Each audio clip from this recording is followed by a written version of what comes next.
Good morning, Year 4, and welcome to Thursday's maths lesson. As usual, I'd like to get up onto your feet and we're going to get ourselves moving so that we can get active, ready to do some work. So, can you follow what I'm doing? First, I'd like to do big arm circles going forward. Okay, do a big stretch, you go round. Okay, and now I'd like to do big arm stretches going backwards. Okay, well done. Okay, next thing I'd like to do is we're going to be swiveling our hips, so our hips down, they stay still, but top of our body, we are going to spin round like that. Okay, spin right the way round. Okay, and once you've done that, I'd like you to now try and go opposite hand to opposite foot and up, opposite hand, opposite foot and up. And when you get really good at that, you can go quicker without coming up in between. Touching your foot with the opposite hand. Okay, do a few more of those. Well done. Okay, now I'd like to march on the spot, get those arms pointing as well. Okay, and then make sure you're coming right up, and we'll have opposite elbow to opposite knee. Nice big high knee. And then when you're feeling really ambitious, you can start jumping. Okay, keep yourself going. Well done. Right, now we're going to kick up, opposite foot to opposite hand, and kick. Okay, and then start jumping as well, using lots of energy, waking ourselves up, ready to start. Okay, okay, now jog on the spot, and punch, you can jog on the spot. Okay, and out. Okay, and up, punching up. Okay, well done. And we're just going to do one more thing. We're going to crouch down, you're going to jump up, and we'll just do that 4 times. Really hard work that. Okay, well done. Hopefully you're feeling wide awake, and we're ready to start our lesson. Okay. Okay, just before we start, I'd like you, let's check the riddle from yesterday. Which word becomes shorter when you add 2 letters to it? It is, of course, short. Okay, because when we add ER, that's our 2 letters, it becomes shorter. A bit of a trick there. Okay, so today, 21.1.21, if you could write that down in your books and underline it and write the WALT, which we are converting between grams and kilograms, meters and kilometers, and milliliters and liters.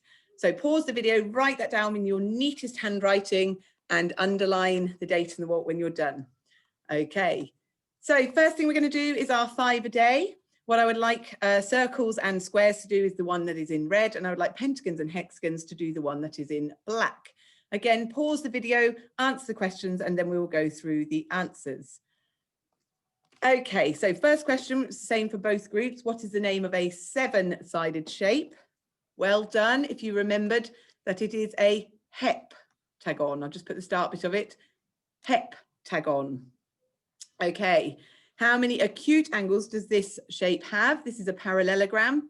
Okay, it has 1, 2 acute angles. The other 2 angles are obtuse. So it has 2 acute angles, 2 obtuse angles. So the answer to that question is 2.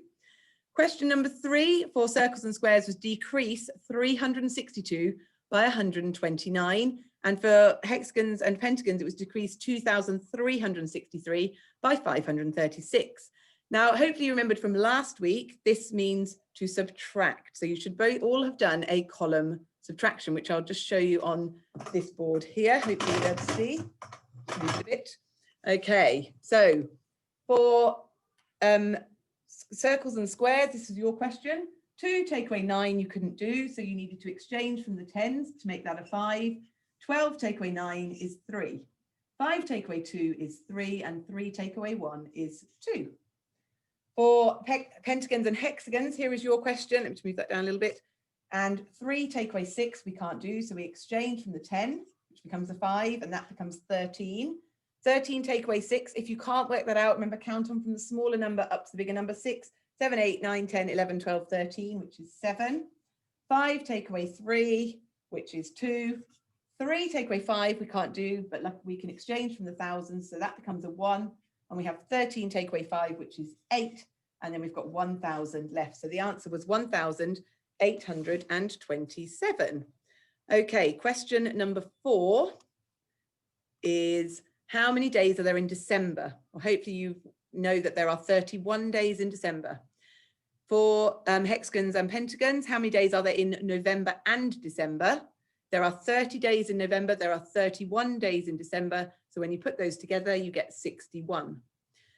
Question number 5 for circles and squares. I have 3 pencil cases with 49 pencils in each. So if you imagine you've got 3 things, and in each one of those things, you have got 49.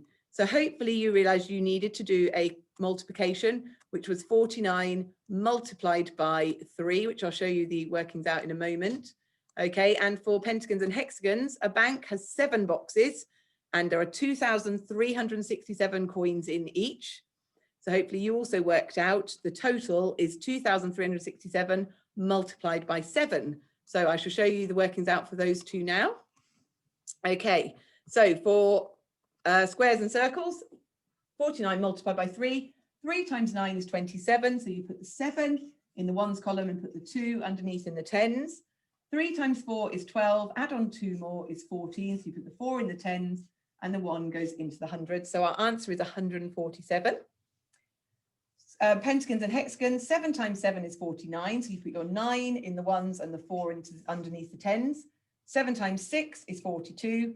Add on 4 more is 46. So you put your 6 in the tens and the 4 into the hundreds column. 3 times 7 is 21. Add on 4 more is 25. So you put your 5 in the hundreds and your 2 into the thousands. 2 times 7 is 14. Add 2 more is 16. So your answer was 16,569. So what I would like you to do is add up how many you got correct, whether it was 1, 2, 3, 4, or 5. And of course, we've got 30 seconds of exercise to go with the number of questions you got correct. So if you got 1 correct, you are doing Spider-Man zaps, and this is what these look like. You need to imagine you're making webs and you are going to do some lunges. If you got 2 correct, you're doing lunge jumps where you put 1 foot in front of the other and then you switch over like that. If you got 3 correct, you're doing high knees where you're going to run and get those knees really high. 4 correct, we're doing star jacks. Now a star jack, you crouch down and you jump up into a star and you repeat that for 30 seconds. And if you got 5, you can get to choose. So your time starts now. Off you go. See if you can keep moving. I guess after a few seconds, you might find that you'll find that a little bit difficult. So if you are, keep the movement going, but just slow it down a little bit so that you can keep going for the time. Okay, you're doing really well. That's 15 seconds gone. You've only got 15 seconds left. Keep yourselves going. Keep those muscles moving. Keep your bodies going. And you are now down to your last 5 seconds. 5, 4, 3, 2, 1. Well done. Okay, so we've done our 5 a day. And now we are going to think about what we're actually doing as our main activity for today. So we said at the start that we're going to be converting between grams and kilograms, kilometers and meters, and milliliters and liters. So first question, if we wanted to measure how heavy something is, what would we use? Pause the video, jot down what you'd use. Okay, hopefully you said grams and kilograms. And when we're writing these, for shorthand, you write a G for grams, and you write kg for kilograms. Okay, so next question. How many grams are there in 1 kilogram? Pause the video, jot down what you think. Hopefully you thought that there is 1,000 grams in 1 kilogram. So what have we done to get from 1 kilogram to 1,000 grams? That's right, we have multiplied by 1,000. So to change, okay, from kilograms to grams, we multiply by 1,000. Now we've done this already this week. When we multiply by 1,000, we move the digits 3 places to the left. If we want to change from grams to kilograms, we do the inverse, we do the opposite. We divide by 1,000. And if we divide by 1,000, we are going to move the digits 3 places to the right so that the number gets smaller. So let's have a little practice at that. Okay, I've drawn up a place value grid. Now for this lesson, you may want to print off one of the place value grids that was in the resources from yesterday or the day before, or you can simply draw your own grid. I've got an example of some of the grids. I've drawn one there, okay, or I've got one on this board here as well, somewhere that you might want to have a look at. But basically you put in your thousands, your hundreds, your tens and your ones, and then you put your decimal point in, and then put your tenths and your hundredths, sorry.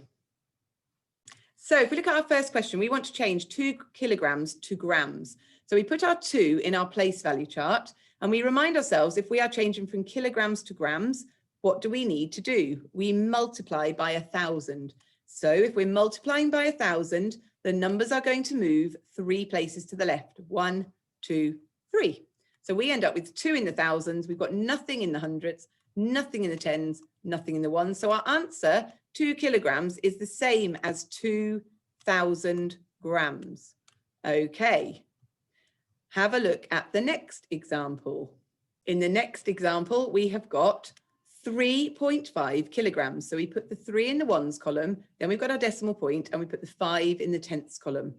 Doing exactly the same calculation, we are going to multiply by 1,000. So we're going to move each digit 1, 2, 3 places. So the 3 ends up in the thousandth column.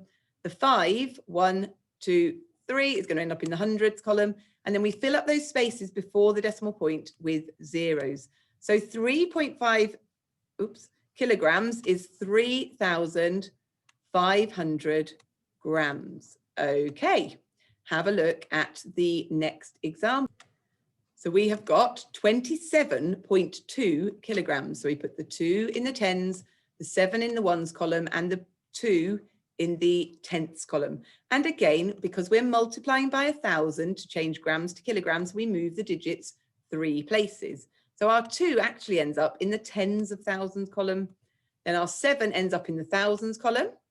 And our 2 ends up in the hundreds column. And we still fill up the tens with a 0 and the ones with a 0. So our answer to that question is 200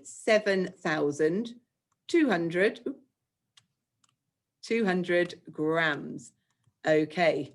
Now, what about if we are going to change from grams to kilograms? To go from grams to kilograms, we need to divide by 1,000, which means now we are going to move the digits 3 places to the right. So we have got the number 2,300. So we put it in our place value grid, 2,300. And we are going to move each digit 3 places to the right. 1, 2, 3. So our 2 ends up in the ones. Our 3 ends up in the tenths. And then we've got our 2 zeros, 1 in the hundredths, and 1 will go into the thousandths.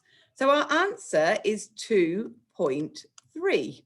We could have written 2.300 kilograms. We could have written 2.30000 kilograms. And we could have written 2.3000000 kilograms. After the decimal point and the final digit that is greater than 0, it doesn't matter how many other zeros you've got. The answer is exactly the same. Okay, so I've just simplified that and said it's 2.3 kilograms. So let's look at our final example. This time we have got 467 grams. So we put the 4 in the hundreds, the 6 in the tens, and the 7 in the ones. We are going to do the same calculation because we're going from kilograms to grams. I've just realized that should say kilograms there. Sorry, my mistake. That should say that should say grams. I'm getting myself in a muddle now. I thought they both say grams. Okay, so we've got grams and we're going to kilograms. So we are going to divide by 1,000, which means we're going to move the digits 3 places. So let's start with the 4, move it 3 places to the right, and it ends up in the tenths column. Then we're going to move our 6, and it moves 3 places, ends up in the hundredths column. Right, that's our 6. And move our 7 3 places, it's going to end up in the thousandths column. So our answer to that one is 0 point, because there is nothing in the, there's no whole numbers in it, 4, 6, 7 kilograms. Okay. Now I did say at the start that we're also going to be converting between meters and kilometers and milliliters and liters. So have a look at this question. How many meters are there in 1 kilometer? That's right. There are 1,000 meters in 1 kilometer. So that is the same relationship as grams to kilograms. There are 1,000 grams in a kilogram. There are 1,000 meters in a kilometer. What about milliliters in 1 liter? That's right. There are 1,000 milliliters in 1 litre. So whether we are changing from milliliters to litres or meters to kilometres or grams to kilograms, the maths that we do is the same. We either divide or multiply by 1,000 because the relationship between those two amounts means you need to multiply up or divide by 1,000. Okay, and it's the same for each of those amounts.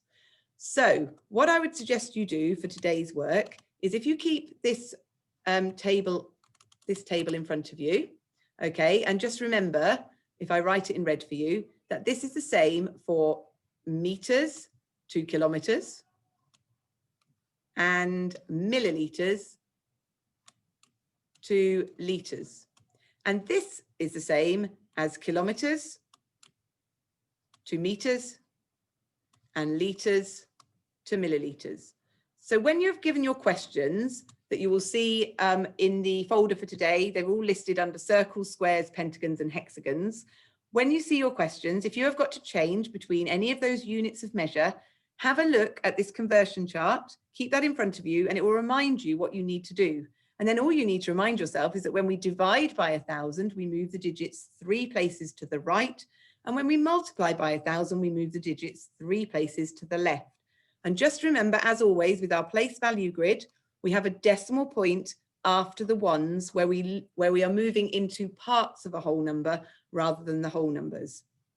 Okay, so you need to find the work for the group that you are in the folder for today. You can print it off or you can work straight from the screen. But as I say, it might be an idea for you to also keep this in front of you. So just before we finish, I want to leave you with another riddle. Okay, there is only one word in the dictionary that's spelt wrong. What is it? There's only one word in the dictionary that's spelt wrong. What is it? Okay, I will look forward to hearing your answers about that. I hope everything makes sense with the maths today. Any questions, obviously, you can always get in touch. Otherwise, good luck with that. I hope you have lots of success and I will see you tomorrow. See you soon, everybody. Bye.